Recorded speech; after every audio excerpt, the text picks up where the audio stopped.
بسم الله الرحمن الرحيم. الحمد لله الذي وهب لي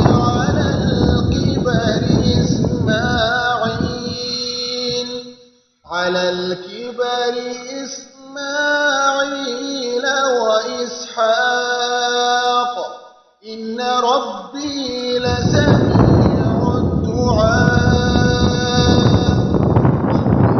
اجعلني مقيم الصلاة ومن ذريتي ربنا وتقبل